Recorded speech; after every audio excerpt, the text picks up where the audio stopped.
Mal de dos, mal du siècle, on voit ça tout de suite avec mes invités.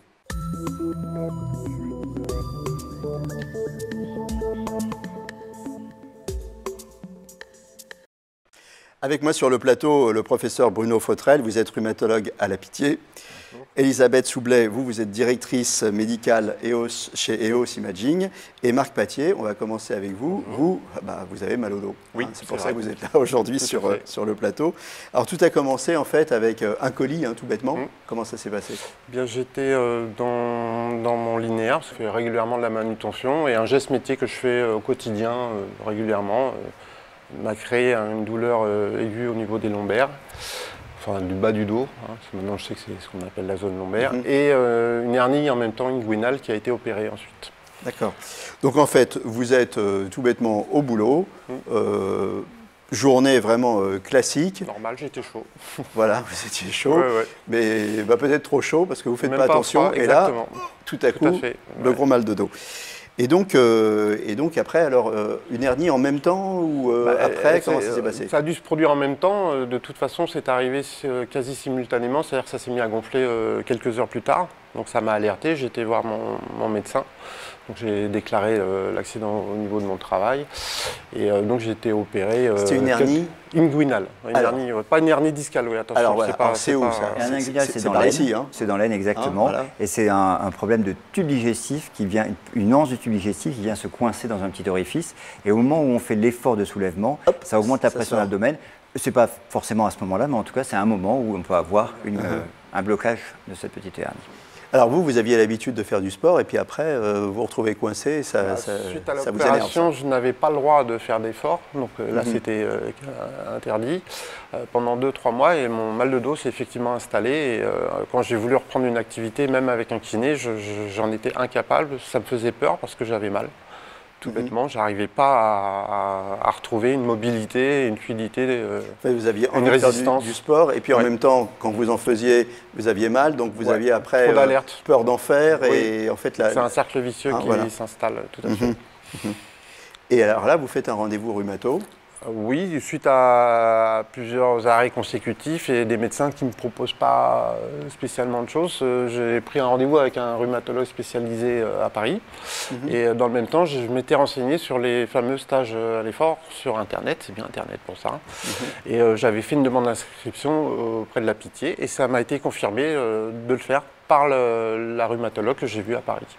Donc là, vous commencez un stage? Oui, c'est un stage intensif de 1 mois.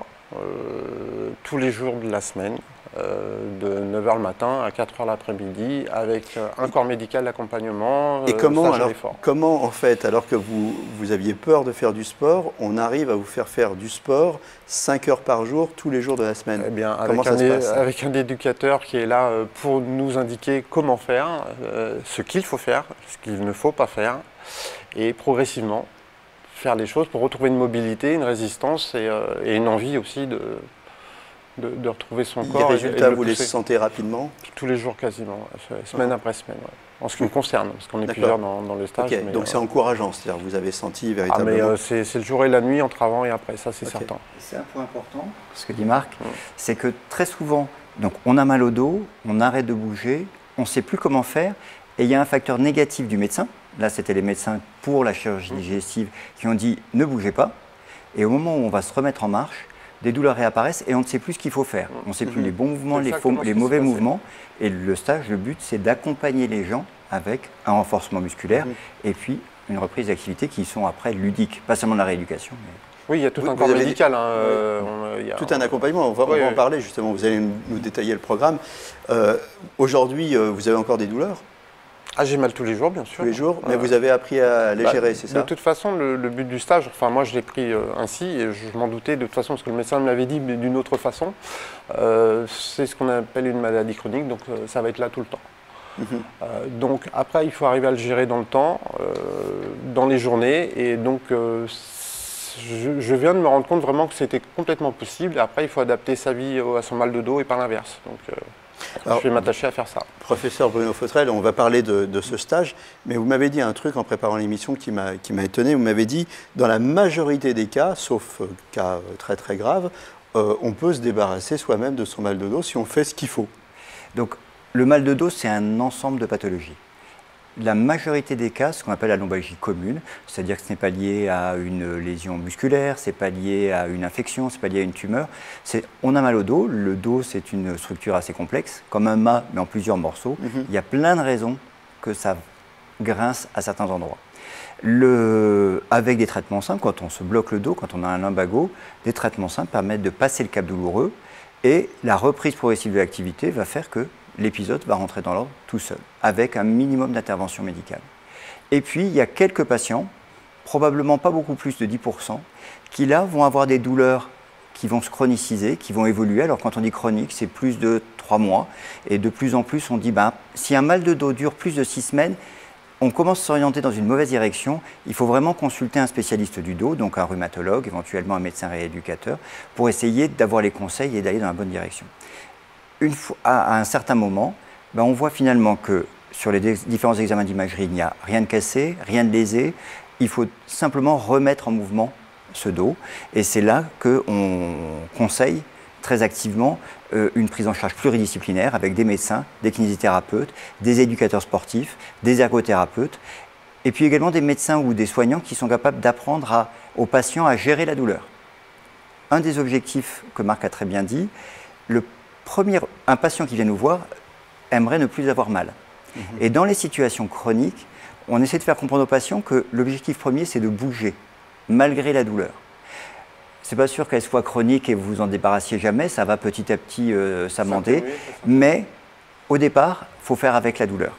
Et c'est ça qu'on apprend aux patients. C'est ce fameux mot savant qu'on appelle la kinésiophobie, c'est ça? La kinésiophobie, c'est la peur de bouger. Ah oui. Et effectivement, ça peut faire très mal d'avoir mal au dos. L'intensité de la douleur ne traduit pas une lésion plus grave.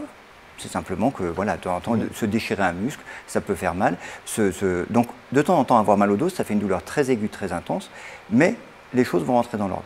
Et quand les patients n'arrivent pas à reprendre confiance dans leur dos, on a ce cercle vicieux où on a peur de bouger, parce qu'on a peur de revenir à l'état de les patients, mais aussi les médecins. Est-ce que votre type de programme est suffisamment connu des médecins, ou alors est-ce qu'au contraire, il y a encore des médecins qui recommandent le repos? Alors, de moins en moins, je ne dis pas que ça ne peut pas se trouver, mais il y a eu énormément d'efforts qui ont été faits pour communiquer auprès des médecins, bien sûr, rhumatologues, mais également auprès des médecins généralistes, pour dire que le repos, avant on prescrivait le repos, on disait vous devez rester au lit, voire quand les patients bougeaient, on disait si vous avez encore mal, c'est parce que vous êtes resté au lit. Donc maintenant, le message de dire que le repos n'est pas un traitement est quand même globalement bien passé. Donc ce qu'on peut dire, c'est que l'activité physique est un médicament, pour plein de choses d'ailleurs. C'est exact, et que surtout, adapter ses activités physiques, c'est une chose, les arrêter complètement ne va que mettre dans la difficulté par après. Est-ce qu'on peut recommander de la gym préventive? Est-ce qu'il y a des mouvements à faire pour prévenir le mal de dos? Alors, dans l'activité physique, il y a un point qui est important pour nous, c'est que les patients doivent se faire plaisir, doivent avoir une certaine satisfaction à bouger. Donc, s'il n'y a pas un exercice qui est bien, vous pouvez pratiquer le yoga, vous pouvez faire du tai chi, vous pouvez aller en salle de sport. Mais il faut faire quelque chose. Mais il faut faire quelque chose. Voilà. Les principales causes, posture, surpoids, des choses comme ça? Bien évidemment, quand on est en surpoids, on a plus de contraintes sur le dos, ça peut faire plus mal. On parle beaucoup des faux mouvements, on ne sait pas bien dans quelle mesure ces mouvements sont vraiment délétères. Marc a très bien expliqué qu'il a fait un mouvement comme il le faisait d'habitude, mais cette fois-là, ça a déclenché la douleur. Donc, de plus en plus, on ne dit pas qu'il y a une bonne façon et une mauvaise façon de bouger, il y a plutôt tenir compte de son dos et utiliser ses muscles pour éviter de faire trop de contraintes sur le dos. Elisabeth Soublet, vous chez EOS Imagine, vous avez développé des techniques en fait, qui permettent de comprendre comment ça se passe. Comme vous le disiez, le dos c'est complexe, les disques, les vertèbres, les muscles, tout ça. Et alors chez EOS Imagine, on va voir une petite vidéo. Qu'est-ce qui fait qu'on arrive à mieux comprendre tout ce qui se passe et donc à aider le médecin à faire son diagnostic? Alors effectivement, comme on va le voir sur la vidéo, la technologie d'EOS en fait consiste à aller faire une image rayon X avec une dose bien inférieure à ce qu'on a normalement sur un système rayon X. Et c'est une image du corps entier, de la tête jusqu'aux pieds, qui est faite en simultané en face et en profil et qui nous permet, avec des algorithmes assez sophistiqués, d'aller faire une reconstruction 3D à la fois de la colonne vertébrale, mais aussi du bassin et puis des os des jambes. Et l'intérêt de cette technologie, c'est qu'elle est faite en position debout, c'est-à-dire en position fonctionnelle, en position de charge. Et c'est effectivement dans cette position-là que les gens en général ont mal au dos. Donc on peut vraiment voir l'empilement de l'intégralité du squelette. Voilà, donc ça c'est le point fort, hein, je me permets de le souligner, ce n'est pas le seul point fort, mais effectivement si on fait une image allongée, on ne va pas voir les contraintes qui sont exercées, alors que si on la fait debout, là on va véritablement voir ce qui se passe. Hein, c'est ça l'originalité de cette technique. Voilà, exactement. Et on peut avoir des gens qui ont mal au dos, alors qu'en réalité, le mal de dos vient d'autre chose. Ça peut être une longueur de jambe différente, par exemple, qui va du coup créer un déséquilibre. Donc en fait, l'ensemble du squelette, c'est un peu comme une tour. Si vous avez une brique à un endroit qui est enlevée, eh bien, ça peut poser des problèmes d'alignement. Et c'est exactement ce qui peut se passer dans certains cas pour des gens qui ont mal au dos. Et donc, il faut regarder l'intégralité du squelette. Vous êtes d'accord avec ça, professeur? Alors, on ne va pas le faire pour tous les patients, mais effectivement, le fait d'avoir une imagerie en position debout ou assise, d'ailleurs, mais en tout cas pas allongée, ça permet de voir le positionnement et l'alignement des vertèbres et du bassin dans le mouvement qui éventuellement est le plus douloureux. Donc, ça apporte des informations complémentaires. Ça va être un examen qui sera par exemple intéressant au moment où on discute d'une intervention chirurgicale, pour finalement savoir dans quelle mesure on va lever un conflit et on va permettre d'améliorer les choses. Donc, on peut faire des radios simples de la colonne vertébrale quand on a un mal de dos, la lombalgie commune, mais lorsqu'on a besoin de plus de précision, c'est un examen tout à fait intéressant. En quelques mots, parce qu'on arrive bientôt à terminer l'émission, il y a donc cette position debout, mais il y a aussi l'algorithme qui permet de tourner autour. Tout à fait. À partir du moment où on a une reconstruction 3D, on peut regarder la colonne vertébrale dans toutes les directions. Une reconstruction 3D, pour que les gens comprennent bien, en fait, vous avez pris une image de face, une image de profil, et c'est les algorithmes qui vont faire le reste. Voilà, qui vont faire un modèle, en fait. Ce n'est pas une reconstruction 3D comme on peut avoir en scanner, donc, ou en IRM, on n'aura pas les muscles, mais par contre, on aura l'enveloppe des vertèbres, du bassin et des membres inférieurs. Et on va pouvoir comprendre la relation de tous ces... Il y a beaucoup de centres en France où on peut bénéficier de cette technologie? Alors, on a de la chance que, comme c'est une société française, sur les 330 systèmes installés dans le monde, il y en a 80 en France. Donc, ils sont à la fois dans des grosses CHU, mais aussi voilà, exactement, dans des centres d'imagerie privés. Voilà. Comment ça va aujourd'hui, Marc? Ça va mieux. Ça va mieux? Oui. Eh bien, c'est super, ça va mieux. Ça veut dire que le programme fonctionne, ça veut dire qu'il faut se bouger en préventif et en curatif, que comme on le disait tout à l'heure, l'activité sportive est un médicament. Je vous remercie tous les trois d'être passés sur le plateau de l'émission. Je vous dis à très bientôt pour un nouveau numéro et d'ici là, portez-vous bien.